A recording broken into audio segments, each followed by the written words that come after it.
everyone, welcome to my YouTube channel.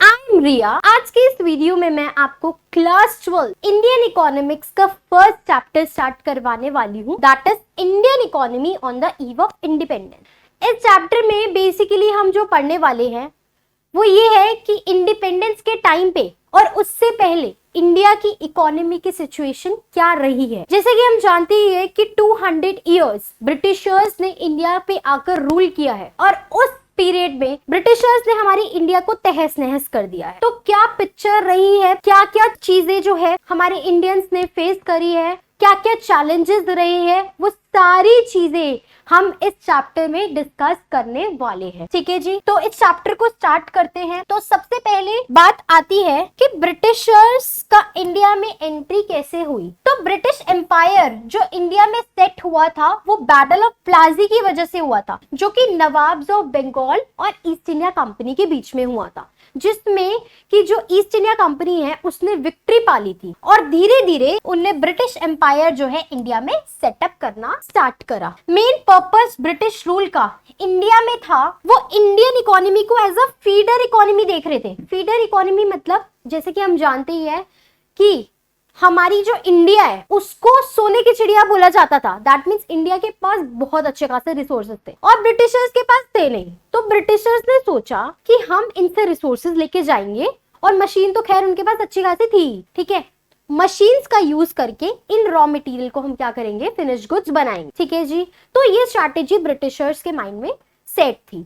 ठीक है, तो फीडर इकोनॉमी यूज करना चाहते थे for the development of British economy, ताकि अपने ब्रिटिश इकोनॉमी को वो अच्छी खासी डेवलप कर सके। ठीक है जी, आगे बढ़ते हैं। इसी के साथ इसने इंडिया के नेचुरल ह्यूमन रिसोर्स को बहुत बुरी तरीके से एक्सप्लॉइट करा ताकि वो अपनी खुद की कंट्री को ग्लोरियस बना सके। Finally after 200 years of British rule, Britishers ने 200 इयर्स रूल करा और बहुत सारे हमारे फ्रीडम फाइटर्स इंडिया के, उन्होंने बहुत स्ट्रगल करा और इंडिया को इंडिपेंडेंस दिलवाई 1947 में 15 अगस्त।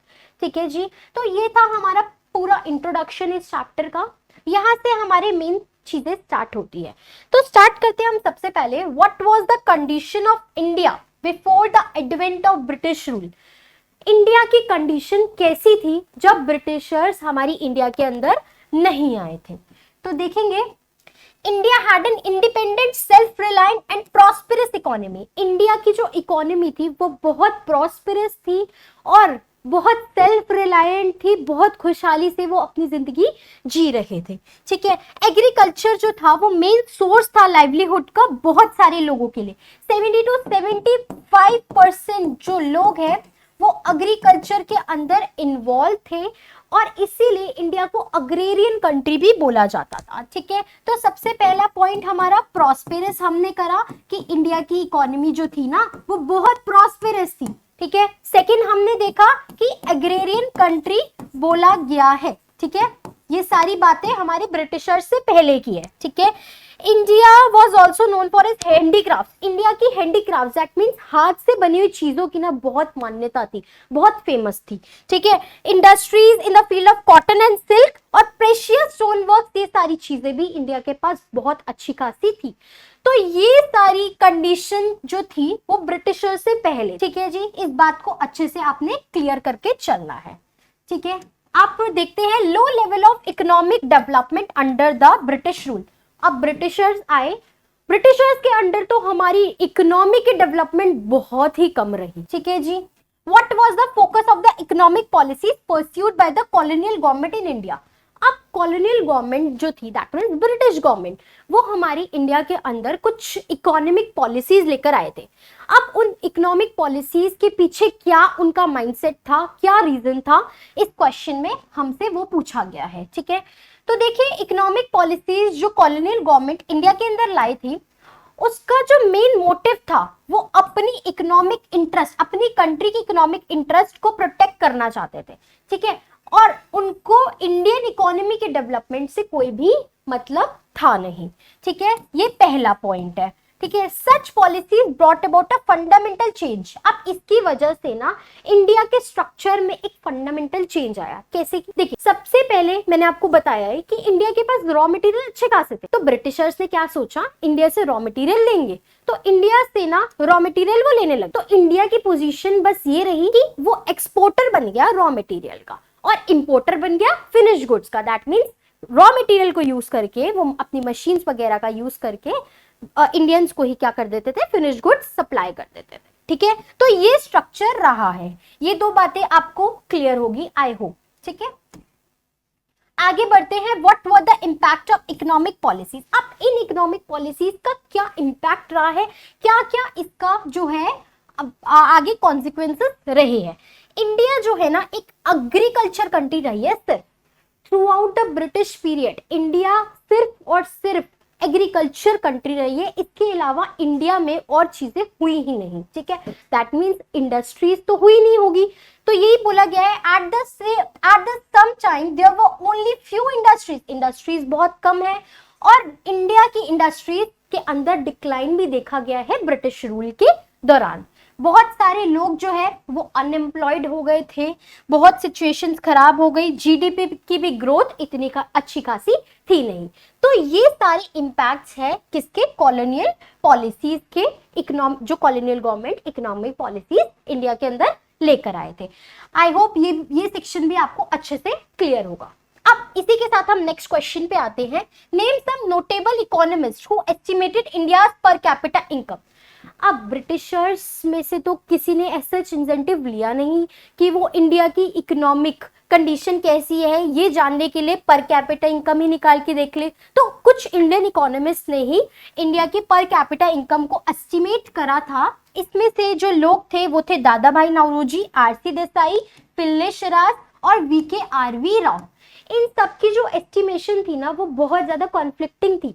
तो ऐसा बोला जाता है कि जो वीके आरवी राव है ना हमारे, उनकी एस्टिमेशन सबसे एक्यूरेट है। आपको बस इसमें से एक चीज ध्यान रखनी है, एक नंबर में कभी पूछ लेता है। ठीक है, नेक्स्ट आता है हमारे ये आपका एनसीईआरटी के अंदर एक बॉक्स है, टेक्सटाइल इंडस्ट्रीज के बारे में बताया गया है बंगाल के अंदर कि मसलिन जो है वो एक कॉटन टेक्सटाइल का टाइप है जो कि बंगाल में पाया जाता है, पर्टिकुलरली ढाका के अराउंड। अब वो कैपिटल सिटी है बांग्लादेश की। ठीक है, इसकी जो फाइनेस्ट क्वालिटीज है उसको बोला जाता है मलमल शाही, मलमल खस। ठीक है, और ये रॉयल लॉग जो है वो पहनते थे। ठीक है, ये सारी चीजें हमने टेक्सटाइल इंडस्ट्री के बारे में पढ़ी। कहाँ पे थी टेक्सटाइल इंडस्ट्री आपकी, बंगाल में। अब यहां से हमारा मेन पार्ट स्टार्ट होता है एग्रीकल्चर सेक्टर। अब एग्रीकल्चर सेक्टर के अंदर क्या चीजें रही है वो चीजें हम देखते हैं। ठीक है, what were the features of agriculture sector on the eve of independence. Independence के टाइम पे एग्रीकल्चर की सिचुएशन क्या रही है वो चीजें हम इसके अंदर देखेंगे। एग्रीकल्चर जो था वो एक मेन सोर्स रहा है लाइवलीहुड का। लोगों की रोजी रोटी जो चलती थी ना वो एग्रीकल्चर की वजह से ही चलती थी। ठीक है, अबाउट 85% जो पीपल थे वो विलेजेस के अराउंड रहते थे, तो उनको बस एक ही काम सूझता था, एग्रीकल्चर में इन्वॉल्व रहना। ठीक है, और बाकी तो इंडस्ट्रीज जैसे कि मैंने आपको बताया थी नहीं, तो बस वो सिर्फ और सिर्फ क्या थे, एग्रीकल्चर में इन्वॉल्व थे। They derive their livelihood directly or indirectly from agriculture। अपनी रोजी रोटी एग्रीकल्चर से ही जो है वो अर्न कर रहे थे। ठीक है, अब बात आती है हमारी low level of production. Productivity जो थी ना लैंड की वो बहुत ज्यादा कम थी। ठीक है, इसके पीछे दो रीजन थे। सबसे पहला था low level of technology. Technology जो थी ना वो बहुत कम थी। ठीक है, इरिगेशन फैसिलिटीज भी इतनी अच्छी खासी थी नहीं और ब्रिटिशर्स ने कोई भी एज सच इंसेंटिव लिया नहीं कि ये चीजें इंप्रूव करके इंडिया के एग्रीकल्चर को इंप्रूव कर दे, इंडिया के एग्रीकल्चर को रिवाइव कर दे। वो ऐसे करेंगे भी क्यों, क्योंकि उनको तो इंडिया के एग्रीकल्चर को पहले से ही तहस नहस करना था, उनके दिमाग में ये चीज सेट थी। ठीक है, अब आती है हमारी next point, a wide gap between the owner of the soil and the tiller of the soil. देखिए, ब्रिटिश रूल के दौरान ना एक ना सिस्टम चलता था, ध्यान से समझिएगा, एक सिस्टम चलता था जिसे बोलते थे जमींदारी सिस्टम। इसके अंदर ना आपके तीन जो है लोग आते थे। एक तो आते थे ब्रिटिश गवर्नमेंट, ठीक है जी, एक आते थे लैंड ओनर जिनको जमींदार बोला जाता था। ठीक है, और एक आते थे आपके कल्टीवेटर्स और पीजेंट्स। ठीक है, अब ब्रिटिश गवर्नमेंट ना लैंड ओनर्स को कहती थी कि लैंड ओनर्स आप जो मर्जी करो, आप कल्टीवेटर से जितना मर्जी एक्सप्लॉइटेशन करो, आप हमें ना अपनी कुछ अर्निंग का परसेंटेज एक फिक्स्ड अमाउंट जो है आप हमें पे करेंगे। ठीक है, अब लैंड ओनर्स ने कहा ठीक है जी, अगर आप ऐसे ही चाहते हो तो हम ऐसे ही कर लेंगे। लैंड ओनर्स ने अब क्या करा, कल्टीवेटर्स पे दबाव बनाया, ऑपरेसिव मेजर्स करे, बहुत ज्यादा उनको जो है ऑपरेस करा, रिप्रेस करा। ठीक है, ताकि उनसे जो है वो एक लगान कलेक्ट कर सके। ठीक है, अब उस लगान को कलेक्ट करके वो उसका कुछ पोर्शन ब्रिटिश गवर्नमेंट को दे देते और बाकी अपने पास रखते थे और अपनी लाइफ बहुत लग्जरीज में स्पेंड कर रहे थे। मगर इसी के बीच कल्टीवेटर्स जो थे ना वो बहुत परेशान थे, उनके बीच में बहुत सोशल टेंशन रही थी, उनकी कंडीशन बहुत मिजरेबल हो गई थी। तो ये था पूरा जमींदारी सिस्टम। ठीक है, ब्रिटिश रूल के दौरान वाइड गैप था ओनर ऑफ द सॉइल और tiller of the soil. Owner जो है आउटपुट तो शेयर करने आ जाते थे, मगर बेचारों के जो खर्चे होते थे उसको बिल्कुल भी शेयर नहीं करते थे। ठीक है, लैंड ओनर्स को क्या मतलब था, अपनी सिर्फ और सिर्फ रेंटल इनकम बढ़ाने से और अपनी जिंदगी लग्जरीज में स्पेंड करने से। ठीक है जी, देखिए heavy dependence on the rainfall. Next चीज आती है आपकी heavy dependence on rainfall. Agriculture जो था वो ह्यूजली किस पे डिपेंडेंट था, रेनफॉल पे। क्यों, क्योंकि इरिगेशन फैसिलिटीज अवेलेबल करवाई नहीं थी किसी ने। ठीक है, तो हेवी डिपेंडेंस ऑन रेनफॉल, अगर अच्छी रेनफॉल हो जाती थी तो अच्छा आउटपुट आ जाता था, अगर पुअर रेनफॉल होती थी तो पुअर आउटपुट रहता था। ठीक है, ब्रिटिशर्स ने कोई भी एफर्ट नहीं करा कि परमानेंट इरिगेशन फैसिलिटीज ही प्रोवाइड कर दी जाए फार्मर्स को। ठीक है जी, आई होप ये भी सेक्शन आपको क्लियर होगा। आगे बढ़ते हैं नेक्स्ट क्वेश्चन के साथ। What were the main causes of India's agriculture stagnation during the colonial period. अब कॉलोनियल पीरियड के दौरान ना इंडिया का एग्रीकल्चर जो था वो बहुत स्टेगनेंट हो गया था। इसके पीछे क्या रीजंस रहे हैं वो हम इस आंसर में डिस्कस करेंगे। ठीक है जी, stagnation in India's agriculture sector was mainly due to these reasons. ये रीजंस रहे हैं जिसकी वजह से एग्रीकल्चर बहुत स्टेगनेंट रहा है। सबसे पहला है लैंड रेवेन्यू सिस्टम, सेकंड है कमर्शियलाइजेशन ऑफ एग्रीकल्चर, थर्ड है partition of the country. Land revenue system से स्टार्ट करते हैं हम। लैंड रेवेन्यू सिस्टम मैंने आपको अभी बताया है, जमींदारी सिस्टम बोला जाता था इसको। ठीक है, इस invented a unique system of land revenue, इसको हम जमींदारी सिस्टम ऑफ लैंड रेवेन्यू भी बोलते थे। ठीक है, ये बंगाल प्रेसिडेंसी में इंप्लीमेंट हुई थी। इसके अंदर 3 आते थे, ब्रिटिश गवर्नमेंट, जमींदार और पीजेंट। ठीक है जी, आगे बढ़ते हैं इसी के साथ। Under this system the main M of the zamindars was to collect rent। Main M जो जमींदार का था वो था रेंट कलेक्ट करने का, और उन्हें कोई मतलब नहीं था कि कल्टीवेटर्स की इकोनॉमिक कंडीशन कैसी चल रही है। ठीक है, इसकी वजह से इमेंस मिजरी और सोशल टेंशन फेस करनी पड़ी किसको, कल्टीवेटर्स को।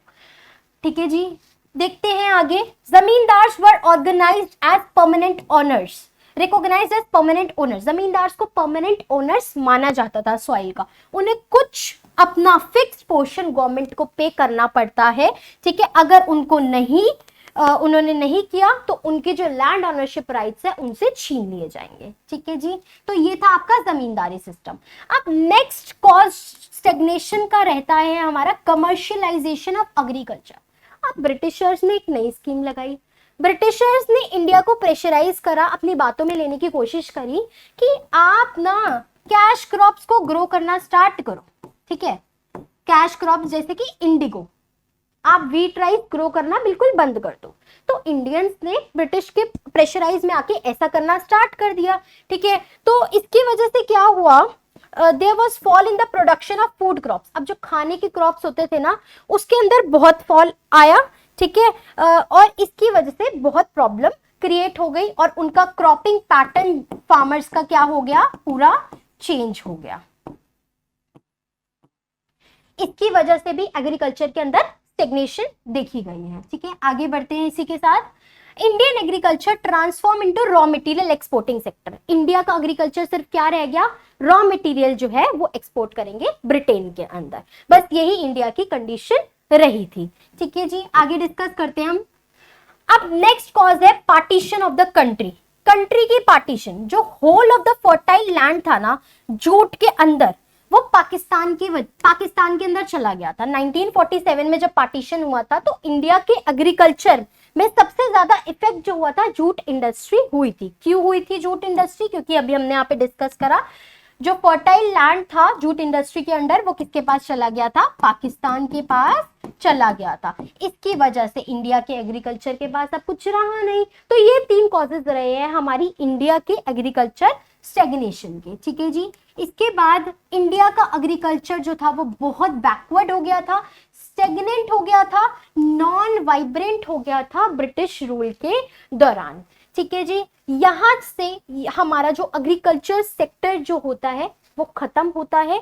अब नेक्स्ट हमारा इसके बाद आता है इंडस्ट्रियल सेक्टर, जो कि हम नेक्स्ट वीडियो में कवर करने वाले हैं। आई होप आपको एग्रीकल्चर सेक्टर बहुत ही अच्छे से क्लियर होगा। अगर आपको कोई भी डाउट किसी भी पॉइंट में लगता है आप मुझसे कमेंट सेक्शन में पूछ सकते हैं। बाकी इसके नोट्स जो है मैं आपको डिस्क्रिप्शन बॉक्स पे दे दूंगी। मिलते हैं हम नेक्स्ट वीडियो में एक नए टॉपिक के साथ, जो कि हमारा इंडस्ट्रियल सेक्टर। तब तक के लिए bye bye, take care and अच्छे से पढ़ाई कीजिए।